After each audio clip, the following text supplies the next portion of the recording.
हमारे सौर मंडल में करोड़ों तारे हैं, जिनमें से एक हमारा सूरज भी है। वैसे तो हमारा सूरज उन करोड़ों तारों के सामने कुछ भी नहीं है, पर हमारी धरती के लिए वो सब कुछ है। हमारी धरती ही क्यों, हमारे सौर मंडल में जितने ग्रह स्थित हैं, या यूँ कहें जितने ग्रह हम जानते हैं, उन सब के लिए सूरज बहुत मायने रखता है। इसकी पहली वजह तो यही है कि हमारे सूरज के कारण ही सौर मंडल के सारे ग्रह अपने अपने ऑर्बिट में घूमते हैं, क्योंकि हमारे सूरज का जो गुरुत्वाकर्षण बल है वह बाकी के ग्रहों से बहुत ज़्यादा है, जिसकी वजह से सूरज सारे ग्रहों को अपनी तरफ खींच के रखता है और उन्हें स्पेस में कहीं भटकने नहीं देता।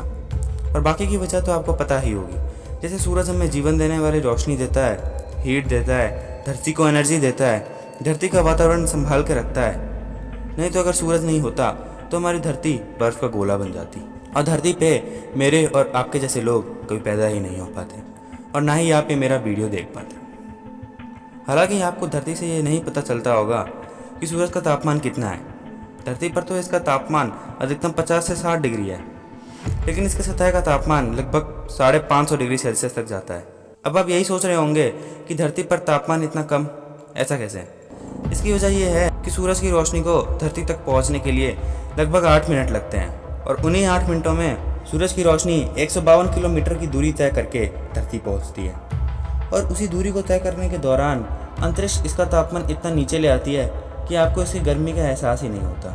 हालांकि इसकी सतह का तापमान ही इतना ज़्यादा है कि अगर मैं आपको इसके इनर कोर यानी अंदरूनी भाग का तापमान बताऊं तो आप बिल्कुल ही चौंक जाएंगे।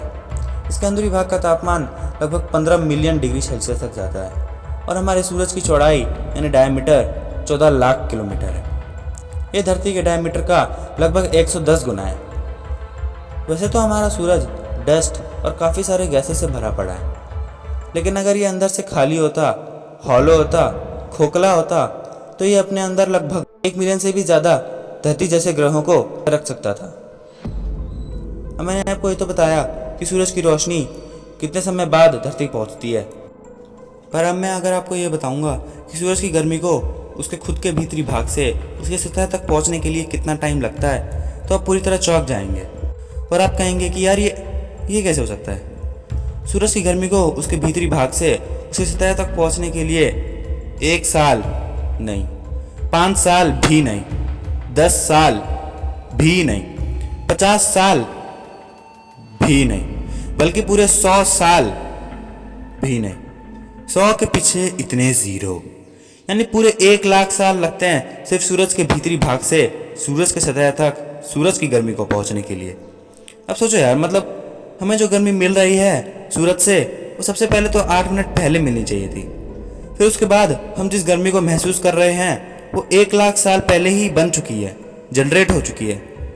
मतलब यार, सृष्टि की रचना भी कितनी अजीब है। हम इंसान तो इस रचना को कभी समझ ही नहीं पाएंगे। इस रचना में एक और चीज़ बड़ी अचंभित है और वो ये है कि जितने भी हमारी पहचान में चीज़ें हैं, या यूँ कहें जितनी भी चीज़ों को हम जानते हैं, गोल चीज़ों को जानते हैं, उनमें से सबसे परफेक्ट, सबसे सटीक स्फीयर या बॉल सूरज ही है।